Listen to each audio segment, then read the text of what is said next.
नमस्कार साथियों। आज हम हिंदी में अनुस्वार एवं अर्ध अनुस्वार का प्रयोग कैसे होता है, इनको लिखने का तरीका का क्या है तथा कहाँ अनुस्वार का और कहाँ अर्ध अनुस्वार का प्रयोग होगा उसके बारे में चर्चा करते हैं।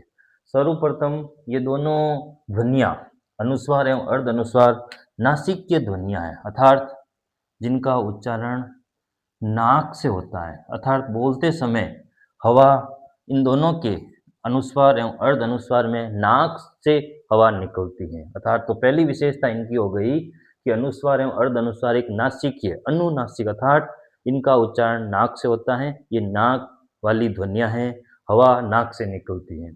फिर दूसरी है कि इनको बोलचाल की भाषा में क्या कहा जाता है। तो बोलचाल की भाषा में इन दोनों ध्वनियों को अलग अलग नाम से जाना जाता है। अनुस्वार को बोलचाल की भाषा में बिंदु कहते हैं या बिंदी कहते हैं। बिंदु अर्थात ये बिंदी के रूप में इसको पहचाना जाता है। और अर्ध अनुस्वार को बोलचाल की भाषा में चंद्र बिंदु कहते हैं। चंद्र बिंदु, जैसे चांद की तरह आकृति, उसके अंदर बिंदी। अब इसको बिंदु और इसको चंद्र बिंदु क्योंकि अनुस्वार का आधा रूप है, इसलिए इसको लिखने का, अन्य हम वर्णों को लिखने के अलग अलग सारे वर्णों को हिंदी में लिखने का आधा तरीका है। तो अब इनको कैसे लिखे, तो इनको लिखने के लिए ये बिंदु, इसको आधा लिखने के लिए इसको ऐसे चांद की तरह इसकी ध्वनि को उच्चारण किया जाता है।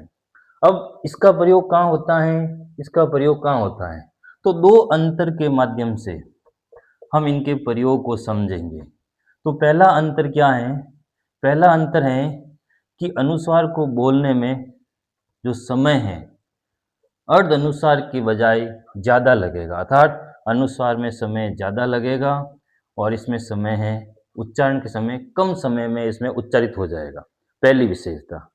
दूसरी इसकी महत्वपूर्ण विशेषता है कि अनुस्वार का जो उच्चारण है वर्ण के बाद शुरू होगा, अर्थात वर्ण के उच्चारण के बाद इसका उच्चारण शुरू होता है।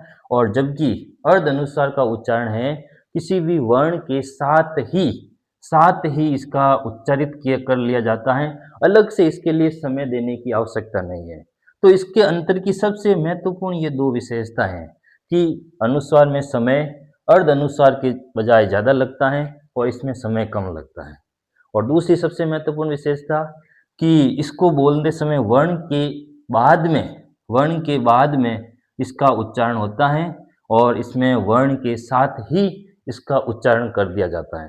तो इन दो अंतरों के माध्यम से हम ये कहाँ अनुस्वार का प्रयोग करना, कहाँ अर्ध अनुस्वार का प्रयोग करना है, हम आराम से, आसानी से हम इन दोनों का प्रयोग कर सकते हैं। किसी प्रकार का हमें कन्फ्यूज नहीं रहेगा। जैसे एक शब्द है कि पंच, तो पन पन, अर्थात प के बाद ये भी अनुस्वार का प्रयोग, तो पंच।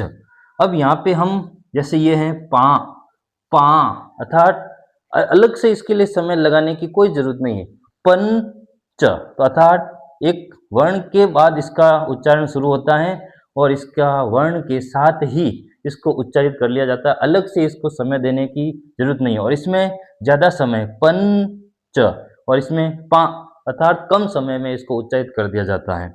जैसे एक शब्द है हंस, तो हंस, और ये शब्द है हंस, हंस, अर्थात कम समय में और वर्ण के साथ ही इसको उच्चारित किया जाता है, अलग से इसको उच्चारित करने के लिए समय की जरूरत नहीं होती। जबकि अनुस्वार को एक अलग से इसके लिए वर्ण के बाद इसकी शुरुआत होती है उच्चारण में और इसमें समय भी ज़्यादा लगता है।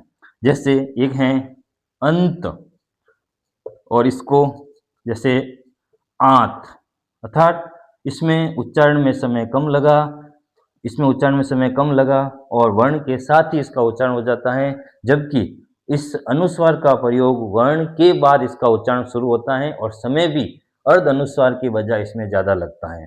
तो आज के इस कालांश में हम इन दोनों के प्रयोग की विधियाँ और बोलचाल में इन दोनों को क्या कहते हैं और कहाँ इसका प्रयोग होता है, तो हम शुद्धता से इनका प्रयोग हम कर सकते हैं कि जब इन नाक की ध्वनियों का जिसमें समय वर्ण के बाद इसकी जो शुरुआत होती है तो वहाँ अनुस्वार का प्रयोग करेंगे, और जिसका उच्चारण उस वर्ण के साथ ही हो जाता है तो हम वहाँ पे इस अर्ध अनुस्वार का प्रयोग करेंगे। जैसे एक शब्द और हम समझते हैं, तो जैसे ये है कंवर, तो कंवर, तो हम कंवर को इस चंद्र बिंदु ना लगाएं, नहीं चंद्र बिंदु लगाएं, ना कि ये किसका प्रयोग यानी अनुस्वार का प्रयोग ना करें, वहाँ कंवर करें। अर्थात बहुत सारी लड़कियां जो कंवर लगाती हैं वो केवल अनुस्वार लगा देती हैं, तो वहाँ प्रयोग हमें अनुस्वार का न करके क्या करना है, अर्ध अनुस्वार। क्यों? क्योंकि उसका उच्चारण इसके वर्ण के साथ ही होता है। तो आज के इस कालांश में हम इन दोनों का प्रकार और इनके अंतर की विधियों पढ़ा। तो हमारा ये वीडियो आपको पसंद आया होगा, तो ज़रूर लाइक शेयर कमेंट्स करें और ज़्यादा से ज़्यादा लोगों तक पहुँचाएँ। धन्यवाद।